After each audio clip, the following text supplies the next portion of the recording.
Ya no creeremos a Occidente cuando diga que quiere decisiones negociadas.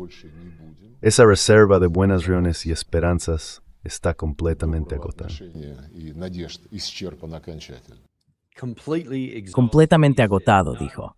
No se está desmoronando, no está perdiendo la confianza, pero sí, completamente agotado. En ese entorno, ¿qué se puede hacer con esta situación? Esto se va a decidir en el campo de batalla. No va a haber ningún acuerdo negociado. Creo que, en algún momento, los ucranianos dejarán de luchar. Los rusos ganarán en el campo de batalla. No será una victoria decisiva, y lo que habrá será un armisticio, no una victoria. Habrá negociaciones que sustenten ese armisticio, o un conflicto congelado, llámalo como quieras.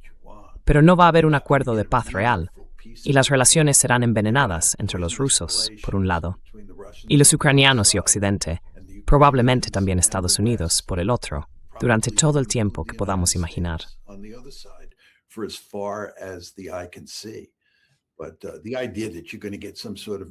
Pero la idea de que se va a lograr algún tipo de acuerdo negociado en el que ambas partes vivan felices para siempre, eso no va a pasar. Me cuesta creer que Lavrov esté diciendo esas cosas ahora. No entiendo por qué los rusos confiaron alguna vez en los estadounidenses. Deberían haber aprendido hace mucho tiempo que no se puede confiar en Estados Unidos. Lo mismo pasa con los iraníes. Los iraníes no confían en Estados Unidos. Solo hay que mirar lo que ha pasado con el memorando de entendimiento. ¿De verdad crees que Estados Unidos, en la situación en la que está ahora, es capaz de negociar, firmar un acuerdo y cumplirlo?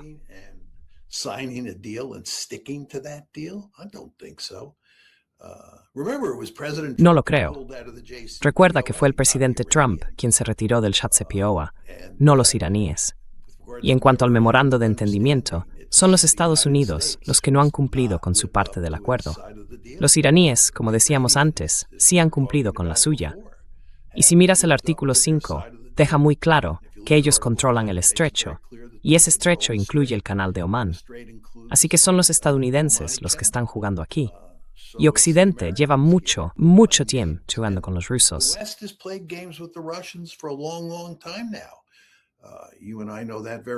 Bueno, tú y yo lo sabemos muy bien, así que no sorprende demasiado oír a Lavrov decir eso. Aunque, como he dicho, me sorprende que haya esperado tanto. Ya sabes, puede que haya influido el hecho de que él es un diplomático de los de verdad, y quizá por eso quería mantener, no sé, una puerta entreabierta a un posible regreso a la cordura, tal vez. Pero puede que algo que le esté empujando en esta dirección sean ciertos acontecimientos dentro de Ucrania. Creo que la última vez que estuviste en nuestro programa hablamos de esto, pero ahora hay una nueva campaña de relaciones públicas, sobre todo en Europa, que dice que la situación está cambiando, que en realidad los rusos han sido detenidos.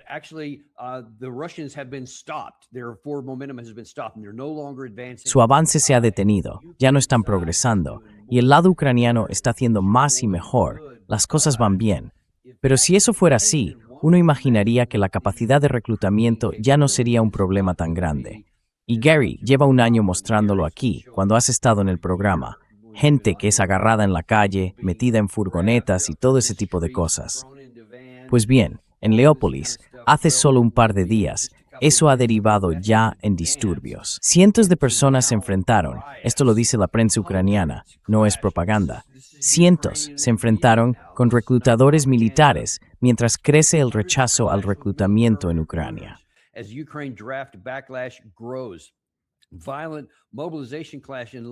Un enfrentamiento violento en Leópolis provoca una fuerte reacción oficial. Se puede ver a muchísima gente, no solo a los familiares, la novia o la esposa del hombre al que intentaban reclutar, sino que ahora están saliendo en masa. Y hubo violencia. En la imagen de la esquina izquierda se ve cómo estaban destrozando algunos vehículos. Creo que también un autobús resultó dañado. Y esto fue lo que pasó esta mañana. A ver si puedo mostrarte este de aquí. Es una disculpa que algunas de las personas que participaron en los disturbios fueron obligadas por la policía a grabar en vídeo. Mira esto.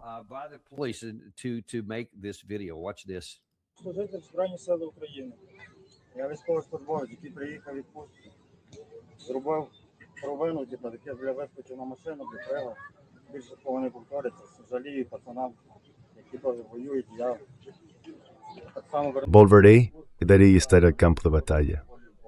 Pido disculpas a todos los que luchando por nosotros.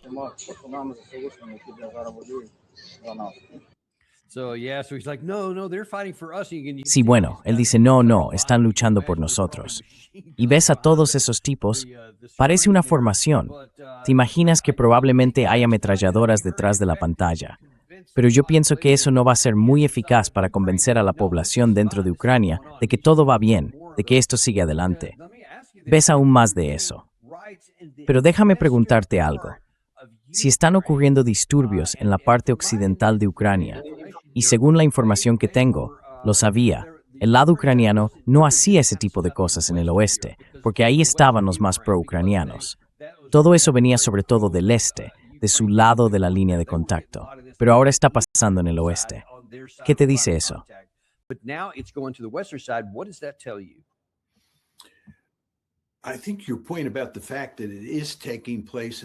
Creo que tu observación sobre el hecho de que esto esté ocurriendo en el oeste de Ucrania y no en el centro o en el este es muy importante. No esperarías algo así en el oeste de Ucrania, porque está lleno de ucranianos étnicos, gente que uno esperaría que fuera muy nacionalista y muy patriótica, y por tanto dispuesta a luchar.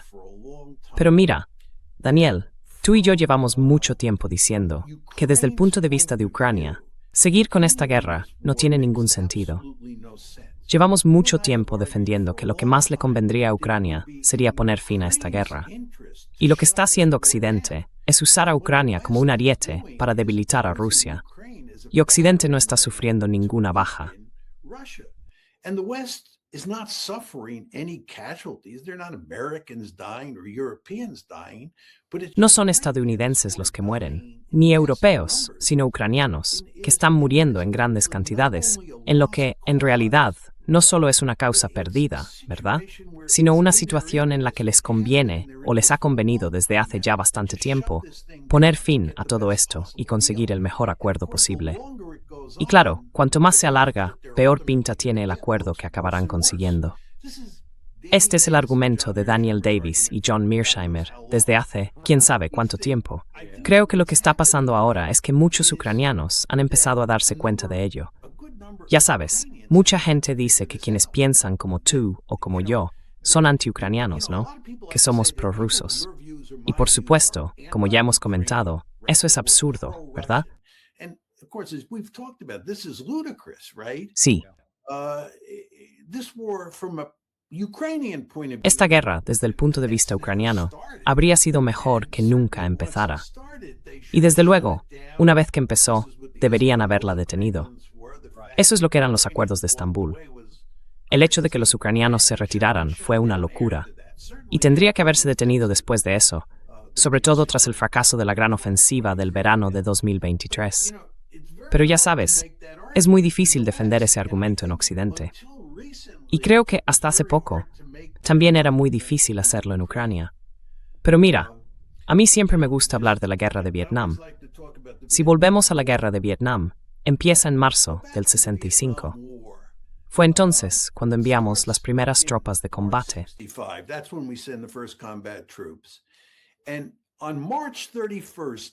Y el 31 de marzo de 1968, sí, el 31 de marzo del 68, es cuando Johnson anuncia que no se va a presentar a otro mandato, que va a detener los bombardeos.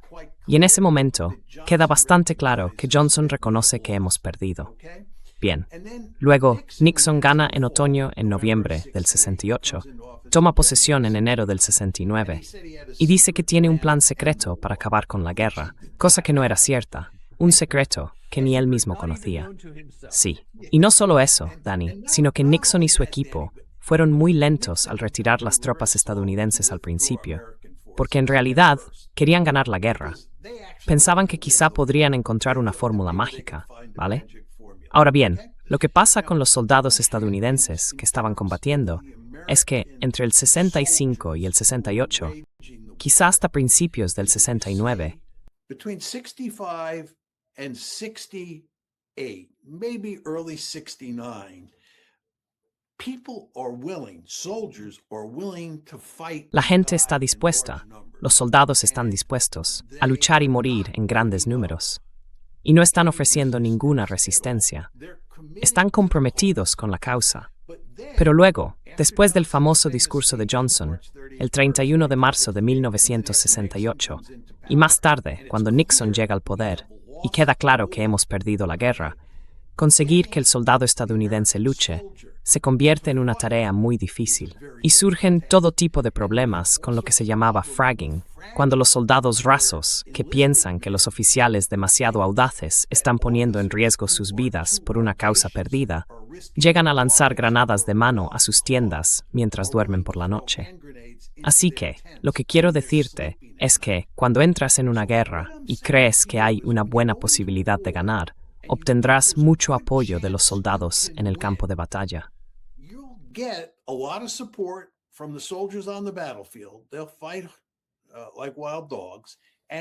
Van a luchar como perros salvajes y habrá gente dispuesta a servir. Pero en cuanto vean que es una causa perdida, que esto no está funcionando, no querrán ser la última persona en morir por una causa perdida. Esa mentalidad aparece enseguida. Y creo que no hay duda de que hay una gran campaña de propaganda en marcha que intenta contrarrestar la idea de que Ucrania va a perder esta guerra. Pero pienso que cada vez más ucranianos entienden que no es así, que esta es una guerra perdida. Y si es una guerra perdida, y tú eres un ciudadano ucraniano normal, de 21 o 25 años, da igual, y vienen a ponerte un uniforme y mandarte al frente, no vas a querer ir.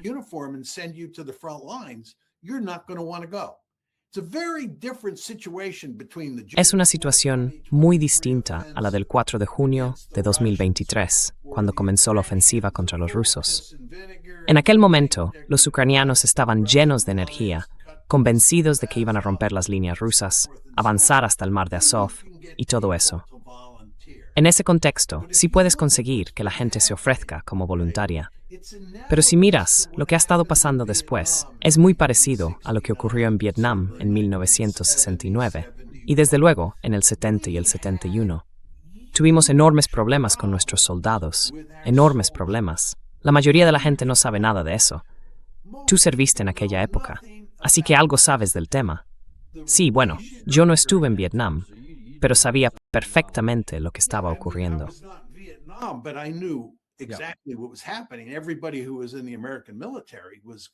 Todo el mundo en el ejército estadounidense era consciente de los problemas que estábamos teniendo, porque mucha gente pensaba que estábamos en una guerra perdida, y muchos estadounidenses estaban muriendo.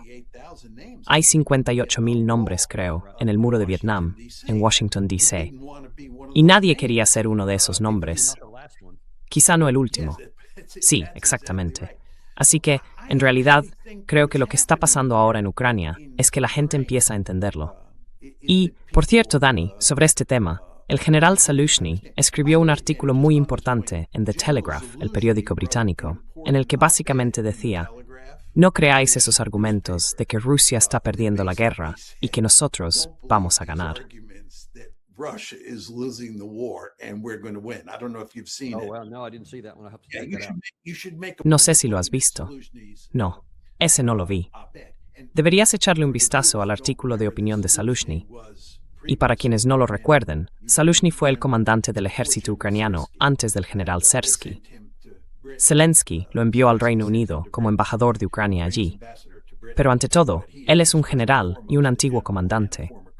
Y no se cree ese argumento que se está difundiendo tanto en Occidente como dentro de Ucrania, según el cual la situación ha cambiado y Ucrania tiene a los rusos contra las cuerdas.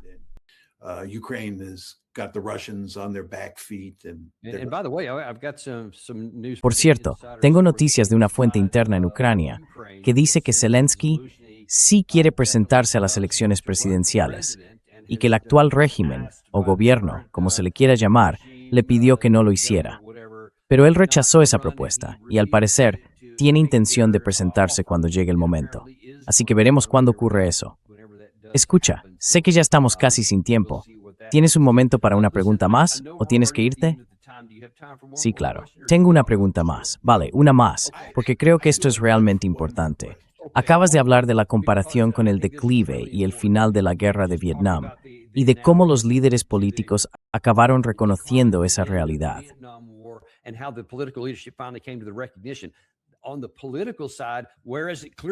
En el plano político, aunque está claro que los soldados y la gente ya han llegado a ese punto, la parte política todavía no lo ha hecho. Acabamos de ver en la cumbre de la OTAN en Ankara a Volodymyr Zelensky regresar, y ahí mismo tienes al presidente Trump sentado a su lado diciendo, oye, ¿qué te parece esto? ¿Qué tal si firmamos un contrato para fabricar misiles y los construimos aquí mismo, en Ucrania? Eso resolvería muchos de nuestros problemas. Pero, como tú sabes mejor que casi nadie, aunque lo firmaras esta misma mañana, pasarían entre 2 y 5 años antes de que esa fábrica pudiera producir algo, suponiendo que Rusia no la destruya antes. Pero el hecho de que estén pensando en hacer algo que no dará frutos hasta dentro de años, ¿qué te dice eso?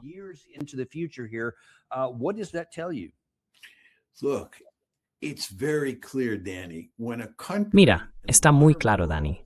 Cuando un país, en el mundo moderno, entra en una guerra, es muy difícil, quizá debería decir extremadamente difícil, salir de ella.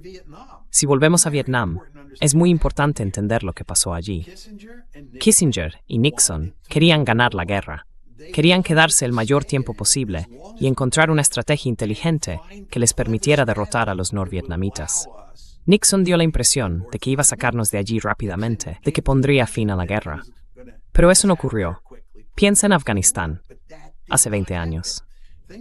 Y hubo mucha gente, sobre todo en el ejército estadounidense, que no quería salir, ¿verdad?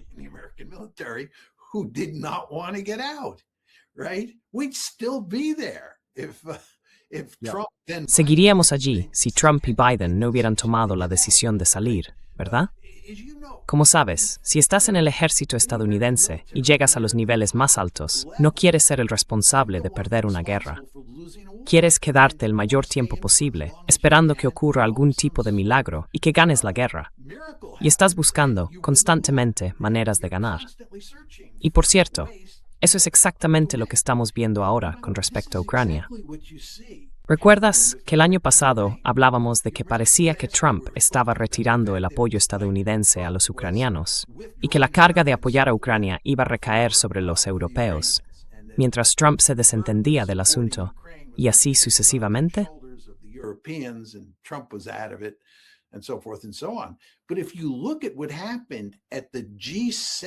Pero si miras lo que pasó en la cumbre del G7 en Francia, fue en junio, a mediados de junio, y ves lo que acaba de ocurrir en la cumbre de la OTAN, está bastante claro que Trump ha vuelto a trabajar con los europeos y con los ucranianos para acelerar la guerra de drones contra Rusia. Es realmente sorprendente. Si miras la declaración del 17 de junio, después de la reunión del G7, se dijo explícitamente que los países del G7 van a seguir apoyando y acelerando sus esfuerzos para ayudar a Ucrania a llevar a cabo la guerra de drones de largo alcance. Acelerar, ¿verdad?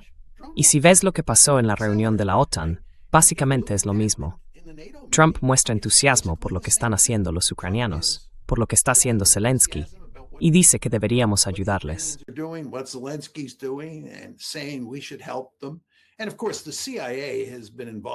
Y por supuesto, la CIA lleva metida en esto desde siempre.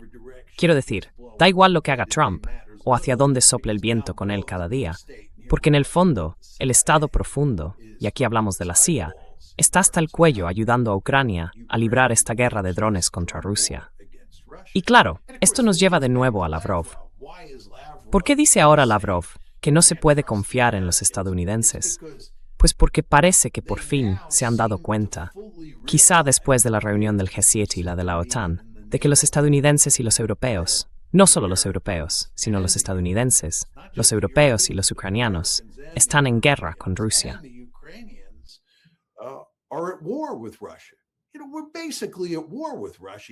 Mira, en el fondo estamos prácticamente en guerra con Rusia, si lo piensas bien.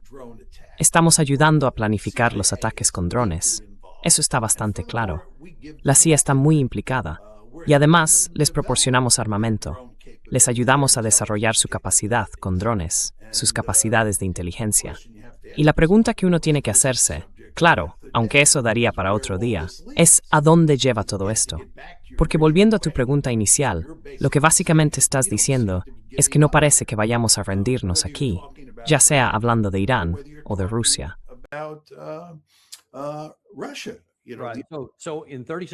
Entonces, en 30 segundos o menos, ¿cree que si no cambiamos, Rusia acabará cumpliendo su amenaza y atacará instalaciones militares y fábricas de drones y todo eso en Europa Occidental?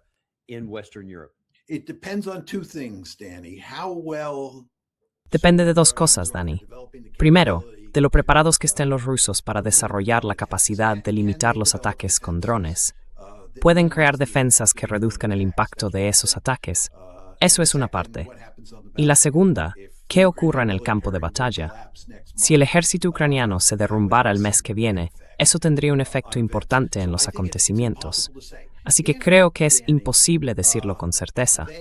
Si, Danny, no consiguen evitar que los drones causen grandes daños, si no logran limitar ese daño, porque nosotros estamos acelerando nuestros esfuerzos para ayudar a los ucranianos, y eso funciona. Si eso pasa y no obtienen una victoria rápida en el campo de batalla, creo que entonces irán a por objetivos en Europa.